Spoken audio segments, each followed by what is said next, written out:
Let's go. Okay, we ready? We rolling? Yep. Did I say welcome back? Did I just say welcome back? This is a separate video? Welcome back to the BattleGoat developer vlog. I'm George, this is Chris, there's Brad, and there's Eric behind the camera. And today we're just going to talk a little bit. I'm going to do a skill testing question of our team here, as we're going to talk a little bit about the Supreme Ruler Ultimate statistics that Steam so kindly provides us. One of the things we always say, we really appreciate our community and all the support that we get from our players and our fans and so on. And so that's one thing that we probably don't even get a chance to say often enough. We are on the forums. We are there to answer questions and support people as they play our games. But one of the things that some people know, some people don't, Supreme Ruler throughout all its series has probably sold over 150 to 200,000 copies, ranging from the 2010 up to the Supreme Ruler Ultimate. And we have almost 30,000 copies of Supreme Ruler Ultimate itself that have sold on Steam. So again, thank you. It makes us one of the leading indie titles in the strategy game genre. And I'm gonna give some questions to our team here to see how well they really know our fans. So who do you think, so this one's for you, Chris. Who is our #1 country for purchases of Supreme Ruler Ultimate? The country that has purchased the most copies of Supreme Ruler Ultimate, specifically. I tend to always assume Germany. It is not there. Brad, #1 country for purchasing of Supreme Ruler Ultimate. That's a good question. I would say, I want to say the United States, but I feel like it is not. So I'm gonna have to say some European country, maybe France or Great Britain. Now pick one. Great Britain would be my guess. It is the United States. It is. Can't beat population. Yeah, you can't beat those Americans for their desire to take over the world. However, #2, Chris. So it is one of Germany or the UK, but which one is in #2? Second's got to be Germany. Really? United Kingdom is #2. Huh. Germany is #3. However, very close on the heels of Germany is another country, only less than 5% behind. So who is on the heels of Germany? So we had US, UK, Germany. Germany. I would say France. See, I start thinking Russia.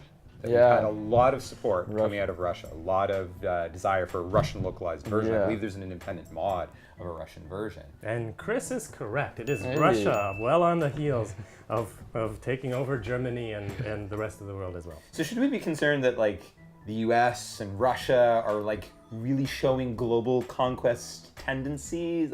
This could be a disturbing trend here. Yeah, it is probably very disturbing. And the last one then coming up behind Russia is one that either of you should really know. Who's next after Russia? Why would I say that we should know it when we're BattleGoats? Canada! Brad wins with Canada. Really? I'm surprised by that. With our smaller population, it's tough for us to compete. Hometown pride, eh? All right. Yay, Canadians. Thank you to all our Canadian fans. Thank you to the Canadians. Australians come up next, then France, then Sweden, then Norway, Brazil, and then other. So Brazil, you've managed to squeeze out of the other pack and be your own country, whereas everyone else is lumped in. And a small nod to Sweden, that our years of partnership with Paradox, that there's no doubt that they had some impact on our reputation in that area of the world. Yes, our good friends at Paradox have done lots to make strategy gaming a genre for the PC that is strong and continuing. So yes, they are definitely there. As far as our current players go, Steam also gives us statistics on who is playing the game. On the day that I printed this out yesterday, US players were still #1. Interestingly enough, Poland beat Brazil for players playing our game yesterday. Yes. I don't know why exactly, but Poland beat Brazil. Then Netherlands, Italy, Turkey, Norway, Australia, France, Spain. There you go. So if you're one of those countries, thank you. If you're South Africa, I think there was probably just one person playing yesterday, but thank you to that one person. We appreciate your support. You see, you're saying that, and I have to go all the way back to the 2010 days and go, it's got to be Son of Moose. Yeah, maybe Son of Moose. If you're still watching Son of Moose, thank you for still playing our games. United Arab Emirates, there's somebody playing there too. I guess we haven't been banned in that country yet. And Vietnam, there's apparently some person playing the game in Vietnam. I didn't even know you guys had computers, but that's good. Perhaps it's somebody in the government. Somebody in the government. Maybe you're plotting strategies on how you can take over Southeast Asia, and which way to go, Vietnam. So, also an interesting statistics, Steam does track people who have our game on their wish list, and we thank you very much for your interest in our game. Would be nice if you also bought it at some point. There is a Steam sale coming up, so you might want to consider that. There are currently 17,555 Steam users that have Supreme Ruler on their wish list. We also have a conversion rate of 24.4%, which is higher than the Steam average. So there you go. So 1/4 of you on the wish list are destined to buy our game sooner or later. Make it sooner. Steam sale coming up, so you might want to take advantage of that. And I would certainly hope that some of our conversion rates are affected by the fact that we do engage with the community. So our goal is always to make sure that people buying our game know what they're getting. And again, within the strategy genre, it's I would assume strategy like ours that you get slightly higher conversion rates, because it's one of the things we've always lamented is that there's not a whole lot of variety in these types of games. That we are still delivering to a segment of the market that is underserved by a lot of studios. So it does also, that is certainly an advantage for us, that when people are coming to us, we are serving that need that they don't get in a lot of other places.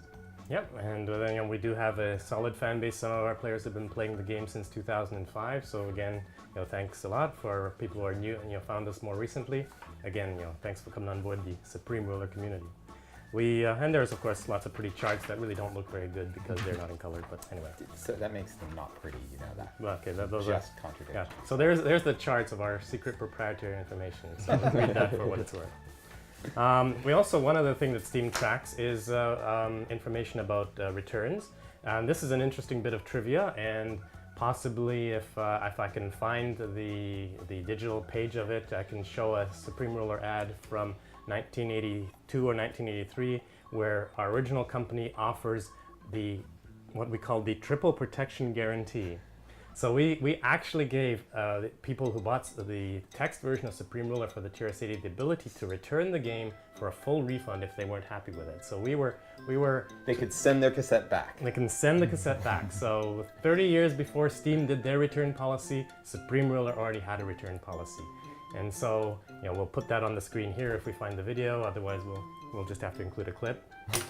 And so now, what we'll do is talk about a little bit about the returns. It's a clicked on wrong item in wish list meant to click on Homeworld, followed by another one further down of I bought these two by accident thinking they were Fallout and Homeworld. So we seem to be getting a lot of confusion with Homeworld, which